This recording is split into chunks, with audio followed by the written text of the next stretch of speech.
warahmatullahi wabarakatuh dan selamat pagi. Okey, untuk hari ini kita akan buat eksperimen yang pertama ataupun eksperimen 1. Tajuk dia adalah single phase full wave uncontrolled rectifier. Bila dia kata uncontrolled, so automatic dalam imaging kita adalah kita menggunakan diode sebagai kita punya switching lah. Okey, so dia adalah uncontrolled dan dia adalah full wave. So bila full wave, dia akan ada positif dan negatif. So first kali kita pergi adalah definition bagi rectifier. Okey, rectifier adalah penukaran daripada AC kepada DC. So maksudnya awak punya incoming adalah AC. So ini adalah incoming awak. Okey, dan output awak adalah DC. Okey, supposedly awak punya incoming adalah sinus dan awak punya output adalah straight line. Okey, so ini adalah litar secara teori dia. Ini kita panggil center tap transformer. Ada dua jenis litar full wave, sama ada kita pakai center tap ataupun kita pakai bridge. So di dalam lab ini kita concentrate pada center tap transformer. Okey, ini adalah melibatkan full wave. Bila full wave, dia ada dua diode yang selari di sini. Okey, D1 dan D2. Semasa positive cycle, D1 yang akan on, dan semasa negative cycle adalah D2 yang akan on. Okey, so output yang kita akan determine ataupun kita akan perhatikan adalah pada perintang awak ataupun pada R, pada load VL ini adalah output awak. Okey, output ini mestilah menyerupai straight line sebab dia adalah rectifier penukaran daripada AC pergi kepada DC. Okey, seterusnya kita pergi kepada litar lab awak. Okey, litar lab kita menggunakan 240 AC sebagai masukan.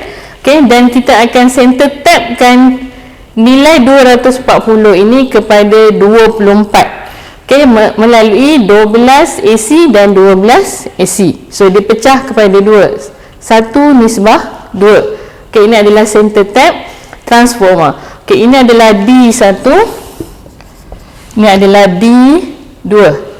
Okey, so macam saya cakap tadi, D1 akan on pada positive cycle dan D2 akan on pada negative cycle. Dia tidak boleh jalan serentak. Okey, seterusnya kita akan pergi filter. C ini berfungsi untuk dia nak pegang awak punya V-peak. Okey, contohlah V-peak awak adalah 12. Dia akan pegang 12 itu supaya dia straight line 12. Okey, seterusnya load R ini bertindak sebagai load lah. Okey, lagi besar R awak, lagi awak punya itu akan lebih banyak distortion. C ini sebagai awak punya filter. Okey, seterusnya awak dikehendaki untuk ambil waveform daripada yang pertama, yang ini. Okey, yang satu ini adalah masukan. Yang kedua adalah VD awak. Okey, ini adalah VS, ini adalah VD. So ini adalah VS, ini adalah VD. Dan yang ketiga yang paling penting adalah VL ataupun V output. Okey, so dia ada 3 waveform yang awak kena perhatikan di dalam lab ini. So ini adalah dalam teori dia. Okey, dalam teori dia ada 3 gelombang yang awak kena tengok lah. Yang paling penting sekali, okay, yang pertama adalah VS ataupun V masukan. Dah dia kata tadi adalah dia rectifier penukaran daripada AC pergi kepada DC. So awak punya incoming mesti adalah sinus. Dan dia ada positif dan dia ada negatif. Complete circle. Okay. Yang kedua adalah awak punya VD. VD ini adalah V pada diode. Okay, V pada diode awak akan dapat negative cycle, tapi dia adalah 2 kali ganda nilai VM. Okay, yang ketiga adalah supposedly awak punya output mesti bentuk beginilah. So awak akan dapat yang ini semua menjadi positive cycle. So ini adalah positif Okay, seandainya kita adalah half wave, sepatutnya kalau half wave awak akan jadi positif, pada negatif dia akan mati, dan bila positif balik dia akan naik. Ini adalah half wave. So dalam lab awak buat full wave. So supposedly awak punya semua berada pada positive cycle. Okey, dan dia adalah continuous sampai awak matikan supply. Okey. Okey, so ini adalah lab pertama. So awak dikehendaki juga untuk mengira berapa nilai VDC nanti. Okey, VDC adalah 0.6366 didarab dengan VM. VM adalah V peak awak kat sini. Awak ambil sini, so awak akan dapat VDC. VDC ni apa? Adalah awak punya straight line pada awak punya output. So ini adalah VDC. So ini yang kita nak. So awak dikehendaki untuk mengira, awak calculate VDC sama dengan 0.6366 darab dengan VM. Okey, sekian. Kita pergi kepada okey, ini adalah lab yang pertama. Lab pertama awak adalah center tap bersama dengan full wave. So bila dia kata dia adalah center tap dan full wave, so dia adalah dua diode dekat sini sebab dia uncontrol. So awak ada D1 dan D2. So awak kena measure daripada input, VD dan output. Okey, untuk lab ini VD susah untuk dapat sebab dia adalah trainer. So bila dia trainer, benda ni dah build up. Okey, so yang kita perlu measure adalah, yang paling penting adalah V in dan V out.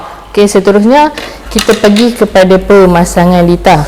Okey, yang pertama awak masukkan 12 volt. Yang pertama pergi pada positif, yang kedua pergi kepada negatif. So bila kita kira beza fasa ni adalah 24 VAC. Okey, so kosong VAC ataupun grounding kita mesti pasang pada litar elektronik. Semua mesti connect antara satu sama lain lah, sehingga punya output pun mesti di groundingkan. Okey, so seterusnya kita pergi kepada osiloskop. Okey, tadi kita dah kata dah, dia kena measure V in dan V out. Okey, so awak pergi channel 2 adalah V out dan channel 1 adalah V in. Okey, so bila kita measure, kita akan dapat, kita tekan auto set. Okey, awak akan dapat nilai awak adalah seperti ini. Okey, so yang kuning adalah awak punya input, yang biru awak punya output. So supposedly output awak mesti semua berada pada positive cycle. So nampak bila ini negatif, dia tetap positif dan dia adalah continuous sampai awak matikan supply, baru dia mati. So ini dipanggil continuous mode lah. Okey, so ini adalah output awak, ini adalah input awak. So macam mana kita nak measure? Okey, bila kita nak measure, kita matikan channel 2 dulu. Okey, kita measure untuk channel yang pertama, kita tekan measure. So nilai ini adalah nilai source awak adalah channel 1. So ini adalah nilai yang awak kena catat dalam awak punya lab. Okey, so seterusnya kita pergi kepada lab 2, channel 2. Okey, kita matikan channel 1. Okey, so ini adalah awak punya channel 2. Okey, so ini awak measure lagi sekali, tukar kepada channel 2. Okey, so ini adalah nilai yang kita kehendaki lah. Okey, so ini adalah nilai yang awak kehendaki untuk awak kira VDC. So tugasan untuk lab ini sama seperti lab pertama, lab kedua. Okey, untuk mengira VDC. Okey, kita matikan. So ini adalah awak punya V output. Bila kita gabungkan kedua-duanya, okey, so kita akan nampak V out in dan V out. Okey, so ini adalah awak punya V in dan V out. Semuanya adalah pada positif. Okey, sekian untuk lab pertama.